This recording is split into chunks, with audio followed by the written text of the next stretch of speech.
扎西德勒各位观众朋友们，欢迎您收看藏人行政中央电视台本周西藏华语新闻节目。本期的新闻要点有：达赖喇嘛尊者出席拉达克僧俗信众举办的长寿法会；西藏政治犯多吉扎西的姐姐受中国警方殴打，跳楼重伤；中国在达赖喇嘛尊者90华诞期间实施大规模拘捕；司政边巴斯人对喜马歇尔邦境内的藏人定居点展开访问；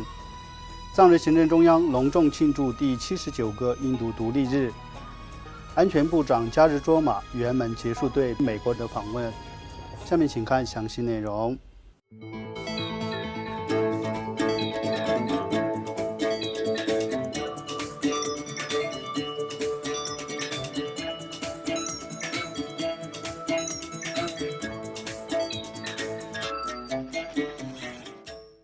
西藏精神领袖第14世达赖喇嘛尊者于上周日8月17号在印度拉达克首府列城的石伦法会场出席了由拉达克佛教协会、拉达克寺院协会和索囊林藏人定居点举办的长寿法会，并发表慈悲开示。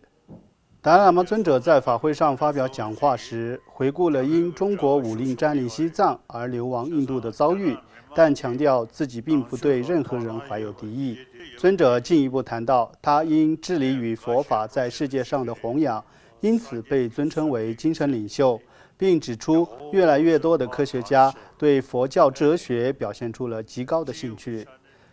在此前一天，尊者在列城的石伦法会场为5万多名各方信众讲授了由格西朗日汤巴所著的《修心八颂》和第7世达赖喇嘛撰写的4念楚歌。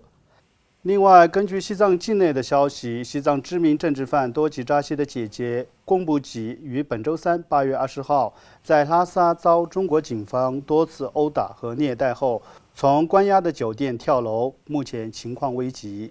在本周一至周三间录制的视频中，贡布吉表示，因他依法递交申请书要求探视多吉扎西，中国警察就将他像囚犯一样关押起来。据消息人士称，贡布吉于本周一赴西藏拉萨，依法要求会见其弟弟多吉扎西及其律师时，被便衣警察暴力拖拽至街上，并实施殴打，导致重伤。随后，警方强行将他关押在拉萨的鸭酒店，并对他的一举一动实施监控。本周三上午，贡布吉试图离开酒店，但再次被警方殴打。在绝望与愤怒中，贡布吉从酒店2楼跳下，他的腰部和四肢严重受伤，情况危急。事发后，中国警方拒绝为他提供及时的医疗救治。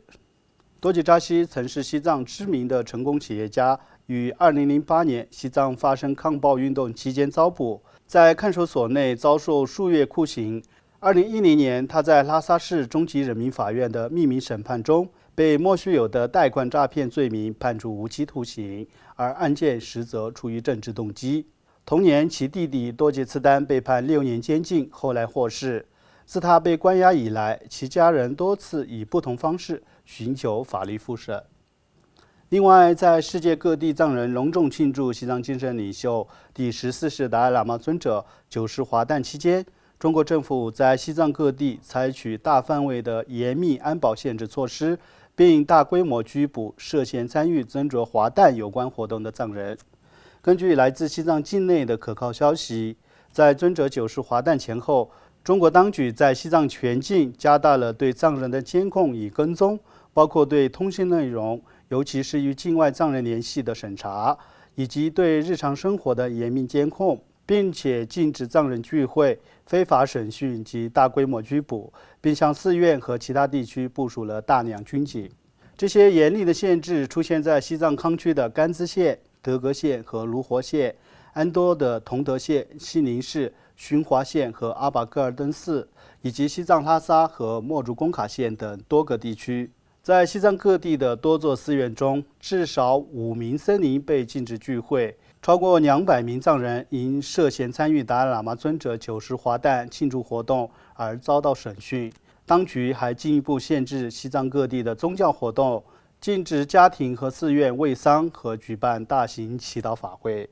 中国政府的上述强化措施属于长期打压西藏宗教自由的一部分。目的在于迫使境内藏人切断与达赖喇嘛尊者的联系。与此同时，在圆满结束对印度中南部的访问行程后，藏人行政中央司政边巴次仁于本周三8月20号开启了对印贝喜马歇尔邦冈格拉县、曼地县和库鲁地区藏人定居点的第2度访问。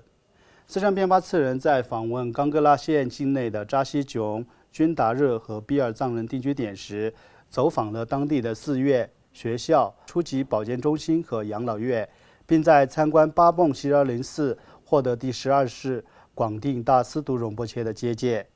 在军达热囊钦藏人定居点访问期间，司政在西藏儿童村学校军达热分校向该校学生讲解了青藏高原作为亚洲水塔的战略意义及其在塑造东南亚国家未来关系中的作用。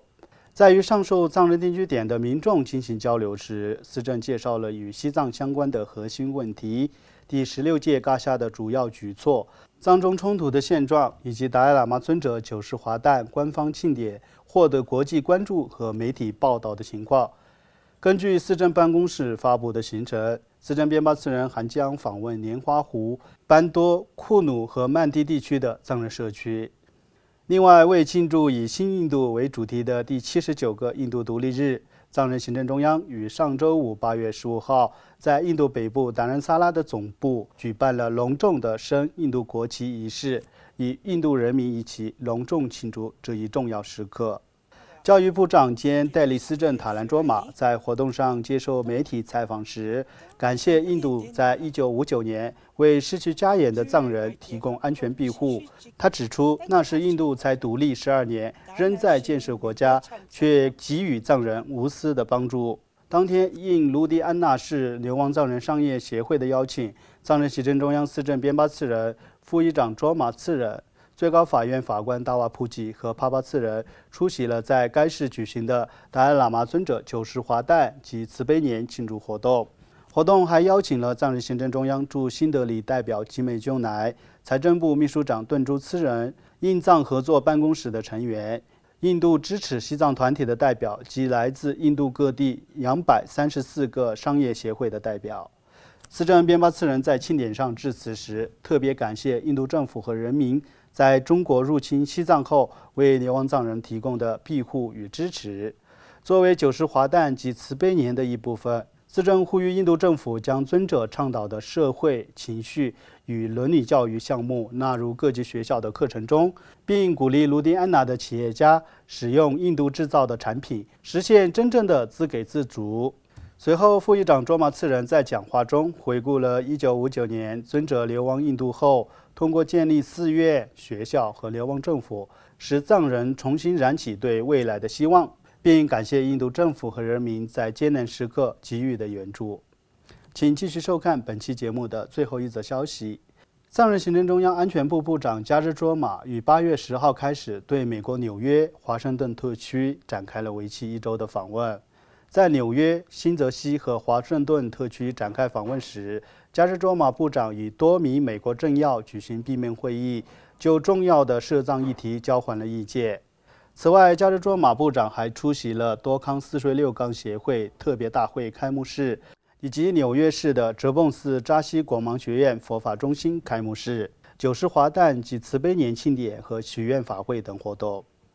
观众朋友们，以上就是本期节目的全部内容。欲了解更多有关西藏境内外的讯息，请登录屏幕下方的网址。感谢大家的收看，我们下期节目再会。